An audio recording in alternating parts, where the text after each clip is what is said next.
Good morning, viewers. Today I am present before you with the work of James Joyce, a portrait of the artist as a young man. In today's podcast, I will be talking about the usage of the concept of epiphany. Before I begin the podcast, it is advisable that you keep a notebook and a pen so that you can jot down the important points relating to this particular text. It is further advisable to use earplugs for listening to the podcast. So here I begin. The word epiphany means manifestation or showing forth. It is an ecclesiastical term and refers to the three wise men who saw a baby in a manger but who recognized more than a baby. This baby was, of course, Jesus Christ, the Son of God. Joyce, however, uses the word to suit his own purpose and means by it the moment when a thing is suddenly realized in all its full and unique significance. In other words, an epiphany is a moment of vision or revelation or spiritual manifestation when one sees into the heart of things. The most important thing about an epiphany is its profound significance. Joyce uses epiphanies throughout his work. In a portrait of the artist as a young man, Joyce gives a creative expression to his doctrine of epiphanies. Much of Stephen's spiritual development, almost all its positive side, which tends towards aesthetic fulfillment, is conveyed through epiphanies. The showings forth, the sudden revelation of the whatness of things, the moments of transcendent significance. He has used all his skill to convey the inwardness of the experiences which mold Stephen. Stephen's rejection of his mother's religion, his sense of his nationality, his discovery of his vocation. The series of epiphanies used in the book is Joyce's main device for the furthering of his artistic purpose. The device serves to advance the narrative and to show the development of Stephen. It is a rigorously selective device. It focuses the reader's attention insistently on the central figure. The concept of the epiphany, therefore, definitely conduces to a better understanding of Joyce's book.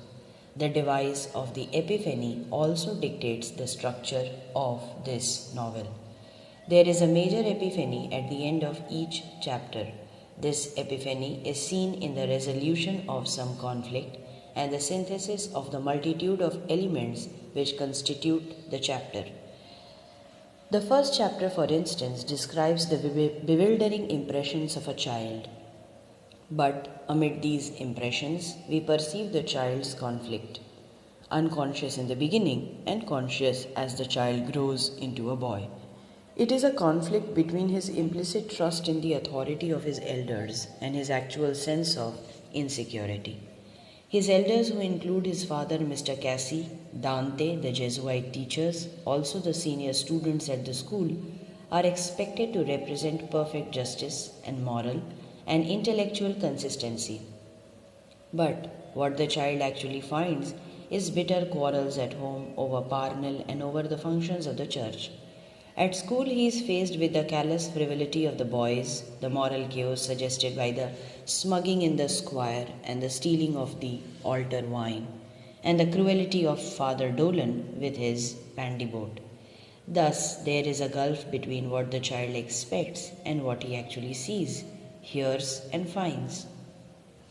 This conflict is, however, resolved towards the chapter when Stephen approaches the rector and tells him his grievance. Justice triumphs, and Stephen is greeted by his schoolmates like a hero on his emergence from the rector's office. Stephen's consolidation with his human environment is thus gloriously affirmed. The resolution of the conflict with the triumph of justice is the first major epiphany in the book. The second chapter deals with other complexities. These complexities coincide with the family's removal to Dublin. Stephen's home life becomes increasingly squalid and he becomes more lonely and restless. He receives a jolt to his mind on hearing his father's account of his conversation with Father Conmee about the incident of the Pandine. What he had regarded as the triumph of justice is reduced to a joke. Then comes the episode in which Stephen is accused of heresy in the manner in which he has expressed an idea in one of his essays. Taking advantage of this accusation, some of his schoolfellows beat him with a cane and with a cabbage stump. More depressing than this is the deterioration in Stephen's eyes of his father's image. On the visit to Cork, Stephen Daedalus shows himself as a besotted, self-deluded and irresponsible type of person. Meanwhile, Stephen's idealistic longings for beauty and purity and gentleness and certitude are concentrated in a vaguely erotic fantasy of the dream girl Mercedes. All these discordant elements constitute a kind of conflict which is resolved towards the end of this chapter. The resolution of the conflict comes in the shape of a new vision of the relationships between the elements of experience. Stephen's dream of Mercedes is integrated with a prostitute's embrace. It is a sin that triumphs, but sin sublimated into something gentle and beautiful and emotionally securing. Tears of joy and relief shone in his delighted eyes. In her arms, he felt that he had suddenly become strong and fearless and sure of himself. He closed his eyes, surrendering himself to her body and mind, conscious of nothing in the world but the dark pressure of her softly parting lips. This is the second major epiphany in the book. In the third chapter, the conflict that takes place in Stephen's mind is even more agonizing. This time, it is a conflict between his sinfulness and the demands of religion. He has started paying regular visits to the whores to gratify his sexual urge, but his mind remains troubled by this moral corruption. He had sinned mortally, not once but many times, and he knew that while he stood in danger of eternal damnation for the first sin alone, by every succeeding sin he multiplied his guilt and his punishment. In other words, he felt miserable at the thought of alienating God, and yet he continued to sin. When he tried to pray, something from within told him that his offense was too serious to be pardoned by his false homage to God. The climax of this conflict is reached when he listens to Father Arnold's soul-stirring sermons. He now finds himself faced with a multitude of horrors that threaten to engulf him entirely and jeopardize his immortal soul. This conflict is resolved during a long walk which he takes blindly and alone, and which carries him to a distant chapel where he makes a confession to priest. The confession brings him great relief. This is another major epiphany. He had confessed and God had pardoned him. His soul was made fair and holy, once more holy and happy. The past was past. The cyborium, that is, something that sanctifies, had come to him. In the beginning of chapter 4, we find Stephen transformed into a saintly figure. He now leads a life of piety and religious devotion. He mortifies his senses.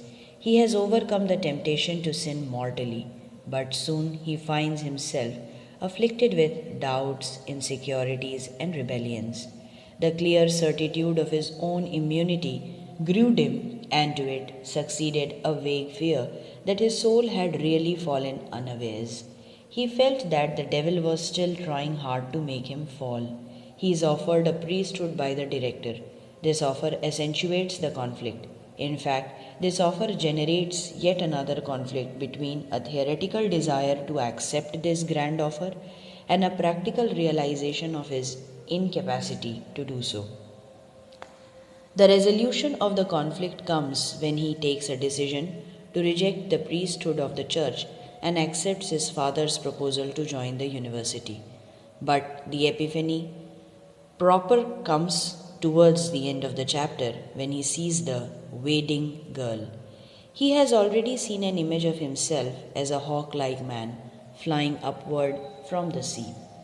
He has perceived in this figure a manifestation of his destiny in terms of a winged movement. Now he sees the radiant image of a girl who seems to have been changed by magic into a strange and beautiful seabird. As he gazes at her, his soul cries in an outburst of profane joy.